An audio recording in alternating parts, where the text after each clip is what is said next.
Welcome back, everyone, to part 3 of my book report on Make It Stick. Last episode, we discussed the myth of learning styles, and we talked about what really moves the needle. We talked about generation, we talked about elaboration, and we talked about, ultimately, the goal is in teaching is to reduce the achievement gap between the least competent and the most competent. This episode, we will discuss flying an azimuth, and I haven't told you what flying an azimuth means yet. So in a way, I'm having you participate in generation because I'm having your thoughts run wild. See if you can kind of figure out flying an azimuth. What does that mean, right? You're going to try and figure it out through context clues. It's going to be great. And you'll probably be more likely to learn what flying an azimuth is because I threw you for that loop. Cool. Let's start out, I think, for our introduction to flying an azimuth, we must understand some very common illusions and obstacles that we face in the learning process. These are illusions or misconceptions or things that our brains are just kind of wired in a certain way that make us, that prove difficult in the process of learning or in the process of being competent. One of these is the well-known Dunning-Kruger effect. The Dunning-Kruger effect is essentially the idea that the least competent people are the most overconfident in their abilities on the spectrum of competence. And this is because the least competent people are oftentimes the worst and have no frame of reference for evaluating how competent they actually are. For example, horseback riding. You know, you might have somebody who's never even touched a horse or never even got on top of a horse, and you'll say, how good do you think you'll be at horseback riding?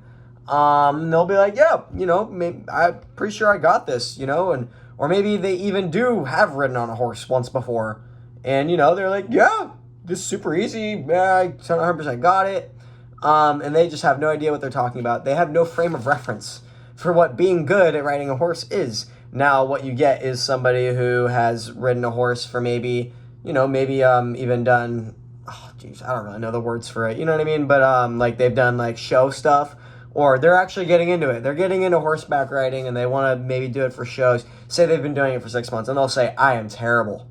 I have no idea what I'm doing. It's so confusing. It's so hard, because they actually have the frame of reference to understand how much they do suck. Because they understand it and they see how good people actually are relative to them.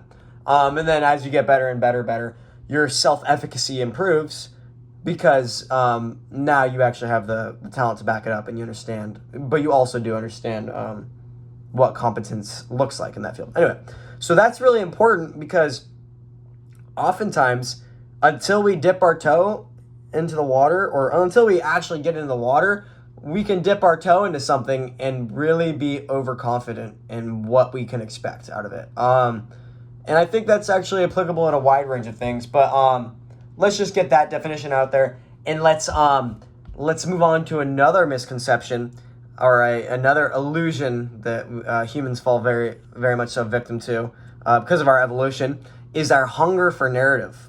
Man, we love to explain things, and when we can't explain things, we just hate it. So much so that when things don't make sense, our brains are hardwired just to find something, an answer. Even if it's not a suitable one, better than no answer. Or an answer that we just don't find agreeable, right? We tend to reject inconvenient truths in place of convenient lies all the time, and we just can't help it. One story of this would be, I'm not going to go into super detail, mostly because I don't remember the story very well, but there's this pilot who's flying through some clouds, and they go through some turbulence or some hard things, and they can't see anything because they're in the clouds. And long story short, he ends up upside down. He ends up in a death spiral or something real bad, going super far at the ground, and he's like, and one of his engines fell out, and he's all worried about the engine, and he's like, no, we're good, He sees this, whatever, odometer thing that's going down all the way. He's like, that must be wrong. because I think we're good. Because in the plane, you couldn't really tell what was going on. You felt like you were fine. Until finally they broke through the clouds and they were like, oh, we're falling to our deaths. And they ended up picking up the plane. It ended up being okay. But it's an example of like the pilot, somebody very well versed in his training, got caught up in his own narrative. The things around him, the gauges, the objective flight instruments, the gauges around him were telling him something different than his mind, his perceptions of reality had picked up. And he chose his subjective perceptions. He chose the objective gauges in his gauge room, his little pilot box, whatever it's called, dude. Those were wrong. Those must have been failing. So very interesting. Our hunger for narrative can be very strong and very dangerous. Another interesting idea is the curse of knowledge. And this speaks to the idea that the most well-versed, the most competent people tend to be the worst teachers because they, over time in the course of their mastery, have forgotten what it's like to be a rookie or to be a noob,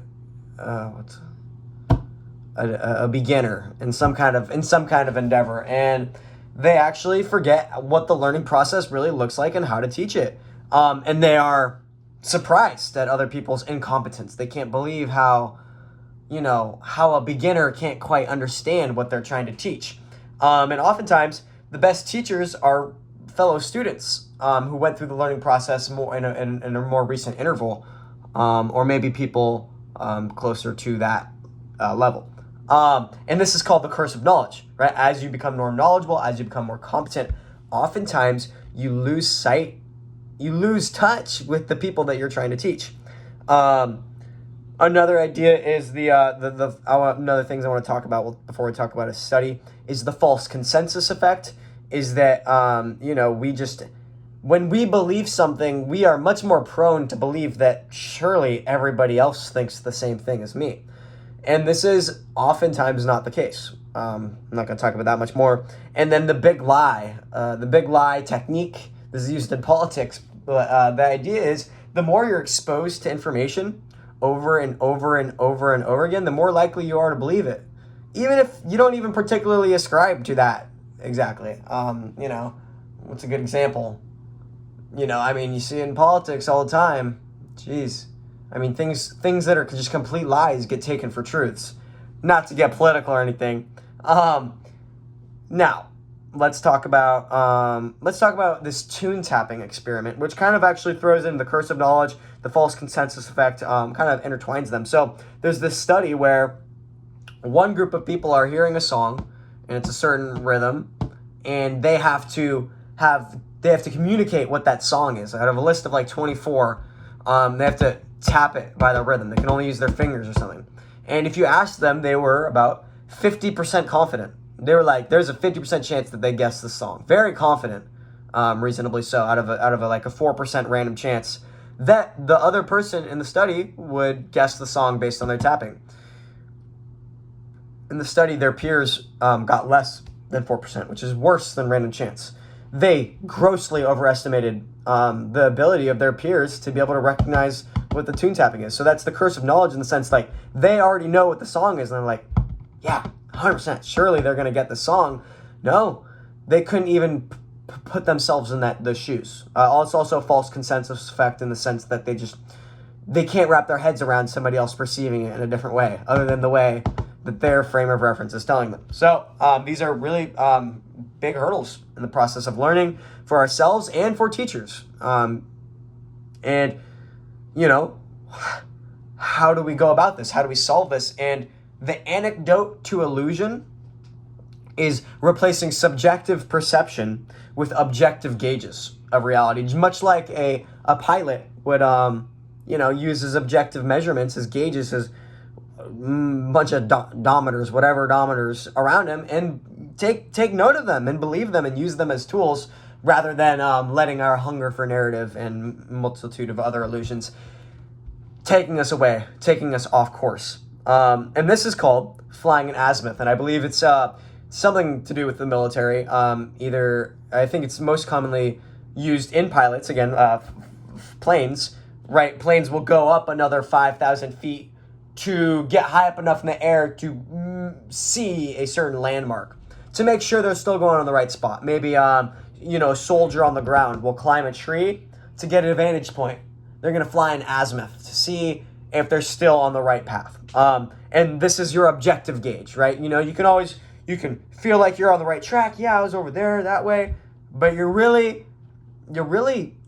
the lion's den unless you've climbed that tree, unless you fly up 5,000 feet in the air and you have that objective, there it is, I'm on the right track. This can be done in a lot of ways. And in one way that I think it has a place in the realm of basketball coaching, and I'll use this as an example, is keeping track of all the stats that are relevant to you. Here's just a more baseline example. Imagine a basketball coach that never took stats in his games and just kind of based on the feel of the game decided who he thought was the best scorer of that game. And wouldn't that be completely arbitrary? Wouldn't that be ridiculous? And they're probably like 5 to 15 points off of how they even thought somebody scored. And, what they need to do is keep track of the stats. So then the coach looks at the box score and goes, okay, this is what they did, they did in each, every category.